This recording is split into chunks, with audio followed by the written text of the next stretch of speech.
Saudara-saudariku terkasih, para pemelihara alam, para pencinta-pencinta lingkungan hidup,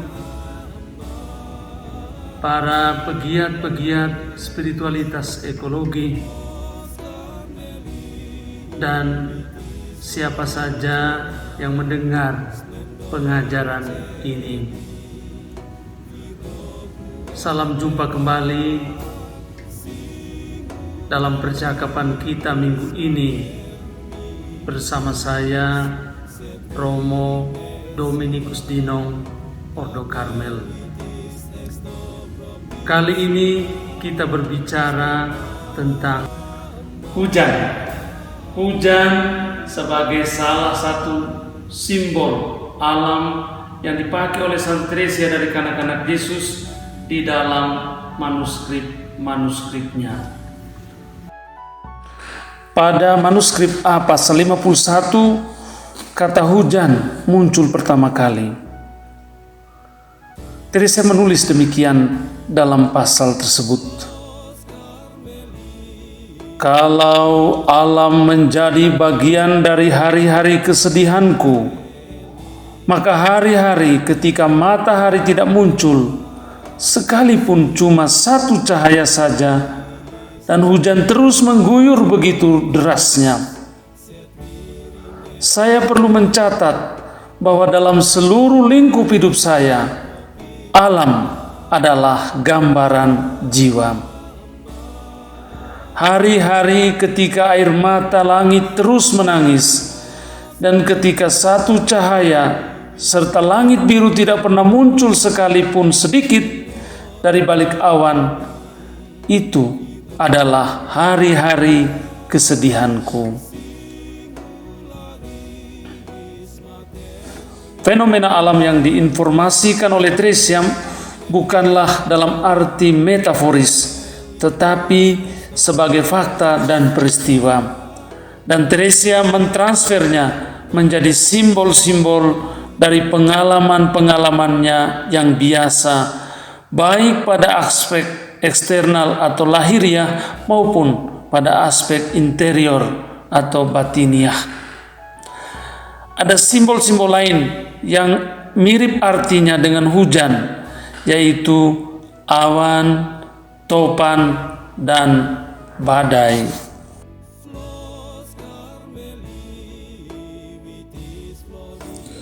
Sebelum menulis pasal 51, Teresia berbicara tentang panggilannya ke Karmel. Pada waktu itu dia harus memberitahu keinginannya itu kepada pamannya. Dia memiliki keinginan yang begitu kuat untuk masuk Karmel, tetapi itu tidak bisa direalisasikan segera karena dia belum cukup umur. Maka hari-hari di rumah pamannya di Bisene bagi Teresia menjadi tempo kemartiran. Teresia harus melewati kurang lebih 3 hari di rumah pamannya dengan rasa sedih yang besar karena tidak segera masuk Karmel. Dia membandingkan pengalamannya seperti pengalaman Yosef dan Maria ketika mencari Tuhan Yesus yang hilang.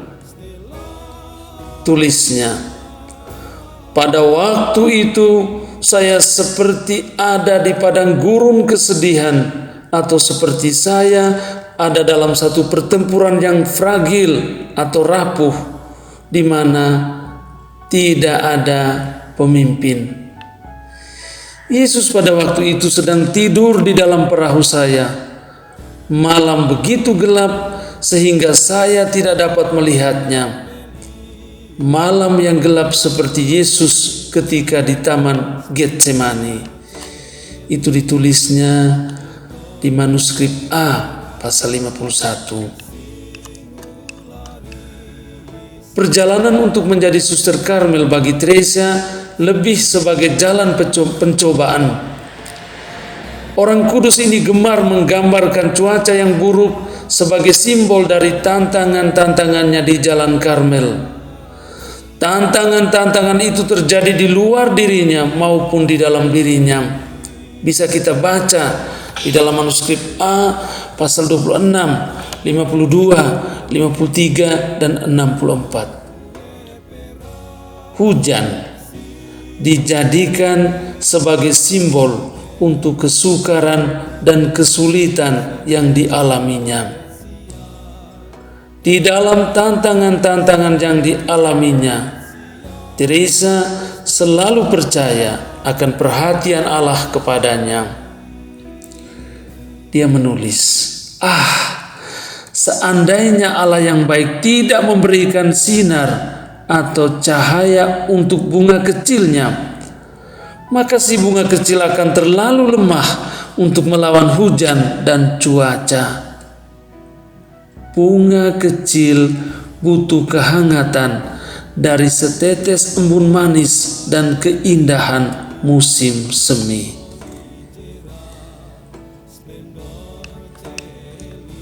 Barangkali Teresa menjadikan alam seperti hujan sebagai sahabatnya, selain dari orang-orang di sekitarnya yang mencintainya. Hujan dan fenomena alam lainnya menjadi sahabat yang menemani situasi hidupnya. Ada banyak orang telah melewati situasi hidup mereka ditemani oleh alam. Mereka menghibur diri di waktu sedih, ingin sendiri sejenak dan menangis, hendak menghapus kegalauan mereka dengan duduk bersama dan menikmati alam. Mereka bercakap-cakap dengan alam melalui naluri dan kedekatan batinia. Bahkan banyak juga manusia yang mengekspresikan pengalaman sukacita, kegembiraan dan pujian dalam kontak dengan fenomena-fenomena alam. Manusia merasa disapa dan disentuh oleh alam seperti hujan, bunga-bunga, matahari, dan lain sebagainya. Ketika orang mulai pensiun dari kerja aktif, orang-orang tua seringkali mundur dari kehidupan kota, pindah ke tempat yang kurang bising dan kurang crowded. Mereka tinggal di sebuah rumah yang dikelilingi oleh halaman bunga dan tanaman. Hari-hari mereka berlalu bersama dengan menanam, menyiram, memetik, memotret, menulis dalam kontak dengan alam. Apa yang dikejar di masa muda, ketika masa aktif bekerja, segala prestasi dan harta kekayaan menjadi sederhana. Cukup dengan memelihara bunga-bunga, merawat tanaman, membuat badan tetap bugar, memetik sayur dan buah tanaman sendiri, memasak dan makan dari kebun sendiri. Hidup menjadi sederhana, bahkan sempit ruang, tetapi indah dan bahagia. Di pagi hari berjemur, mengambil kehangatan dari sinar matahari. Di waktu sore memberi makan unggas peliharaan.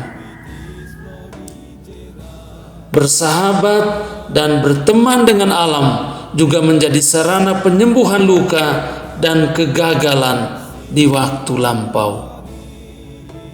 Manusia, oh manusia, sekalipun banyak impian dan ciptaan-ciptaan baru yang engkau hasilkan, peliharalah dan jagalah selalu alam semesta, dan janganlah engkau begitu mudah mengabaikan dan menjauhkan dirimu daripadanya. Mari saudara-saudariku, sebelum mengakhiri percakapan kita pada minggu ini, kita diam sejenak. Pejamkan mata sejenak.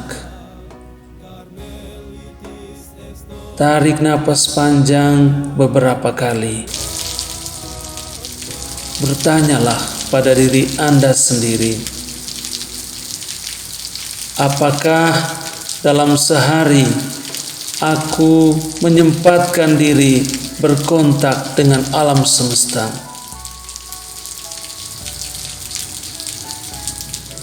Ya Tuhan dan Allah kami, pencipta langit dan bumi, berilah kami pengertian, berilah kami sikap dan tindakan yang bijaksana terhadap lingkungan hidup kami sehari-hari.